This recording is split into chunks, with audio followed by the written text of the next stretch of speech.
one and all. Today we start a series on the nakshatras. And today we are going to take up the symbol of nakshatra for Anuradha Nakshatra. Before we venture ahead, what do you mean by a symbol?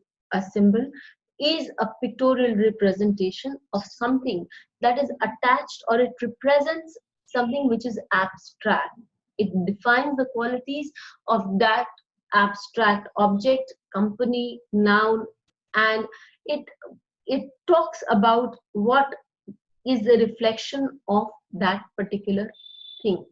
Now, the nakshatras have many elements attached to it, be it the Shakti of the nakshatra, be it that is the power of the nakshatra, be it the qualities of the nakshatra, be it the deity, the symbol, the animal, which is also a very important factor because it tells us about the basic nature of a person, certain associations, the sexual abilities of the person, and it is also important when we are doing the gunas or marriage matching. It is also associated, every nakshatra has an association with certain qualities of being either associated with the devtas, the manushyas, or the rakshasas. The nature of the nakshatra could be soft, it could be fierce, it could be soft and yet sharp, and so many other things. Let's not forget the remedial measures, because the remedial measures help in removing afflictions to a particular nakshatra or a planet associated with it. If you want to learn all this, I am starting a course on nakshatras coming end of June. So coming end of August and this August, and it's going to be a very power-packed 3 months course with not just all these 9 nakshatras, that is the second set of nakshatras, but I would also be discussing about the nakshatras associated with your profession, your karma nakshatra, the nakshatra that helps you find out where you should be, your mental strength, and many other things. So we have 4 or 5 such topics to be covered, and also about certain points with marriage matching. Let's get back again with Anuradha Nakshatra. Anuradha Nakshatra has a couple of symbols, of which one of them is the lotus. The lotus is a very beautiful symbol. Why so? Because the lotus represents that in spite of all the murk around it, as we look into where the place where the lotus grows, we would see that the lotus grows into a very murky place, a very dirty place, where the water is extremely stagnant. You would find algae all over. The water is replenished probably just every rainy season, and yet the lotus thrives there in its full bloom, unaffected by the very place that it goes. In Sanskrit, one of the names of the lotus is Pankaj. Pank means dirt. Pank actually means the dirt, the swamp that we come across, and Aj means something born out of that.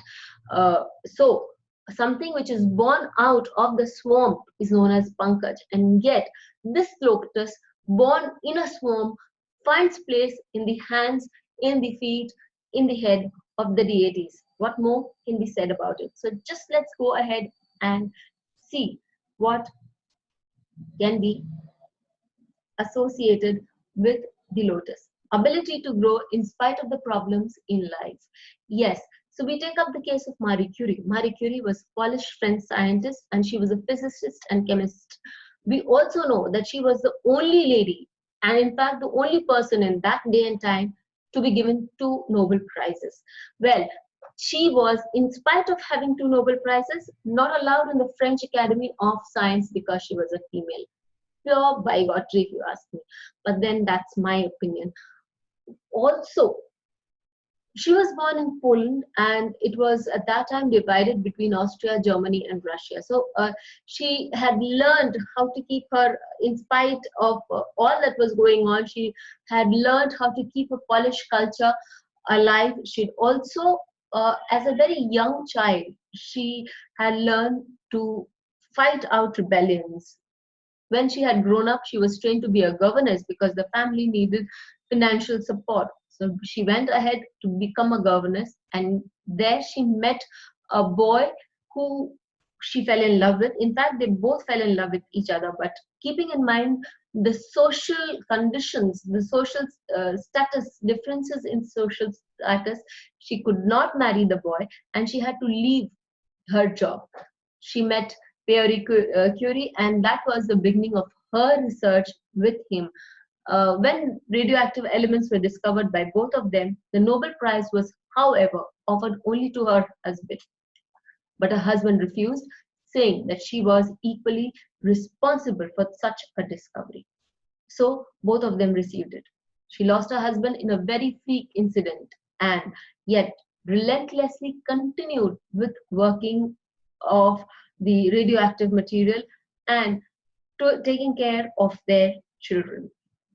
As a result, she was given a Nobel Prize once again.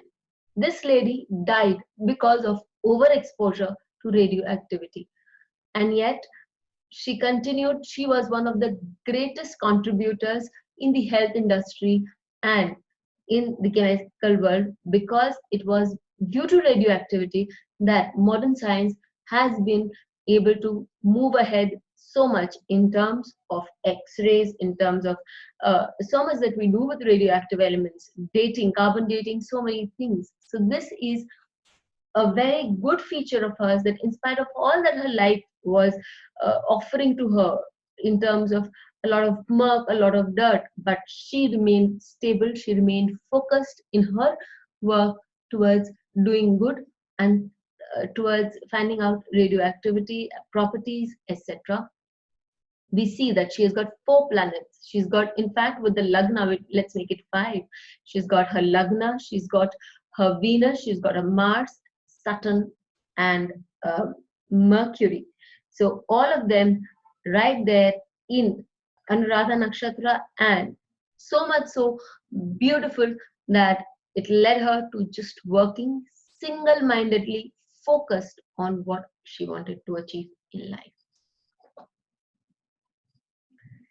In spite of facing so much opposition back home, Subhash Chandra Bose raised an army. The Indian Congress Party had opposed him, and yet he raised the army to fight against the British and the Allied forces in the World War II, helping the other parties, the other powers, because he felt that was the only way to get India out of the British rule and set it free. Educated at the universities of Calcutta and Cambridge, he left a very lucrative Indian civil service job because he wanted to fight for his motherland. He was imprisoned a number of times. His national party was subjected to a lot of torture, and yet he stood firm on his conviction that it was his country and he needed to get his country to be free. He sacrificed his family life. He sacrificed a lot of things along the way to make sure that his countrymen remained happy.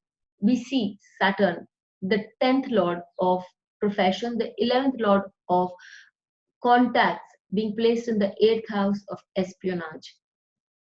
Saturn is also the Karma Karaka for him, and Saturn is also the lord of the nakshatra for him. It is placed in Anuradha Nakshatra, making the nakshatra extremely strong for him and making the planet, giving the planet a lot of strength.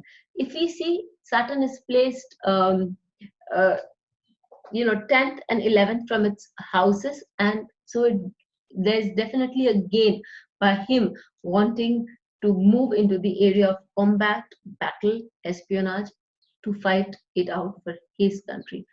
When we see the dispositor of this nakshatra, of this rasi, it is sitting Mars, which is sitting in the second house of family, second house of home.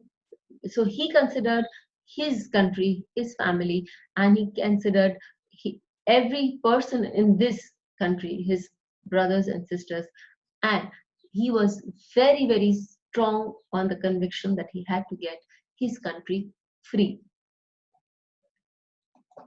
This nakshatra goes on to define that a single-minded focus helps you reach great deal of places in spite of all that you are facing, because you would finally succeed, as does the lotus in the pond. So remove all your negative thoughts, don't let them impregnate your mind, move ahead with a very strong conviction, and maybe Anuradha Nakshatra, when in transit, would help you achieve your dreams. Even if you do not have the Anuradha Nakshatra, a planet in Anuradha Nakshatra association with you. Till we meet again, have a great time and stay safe. Thank you.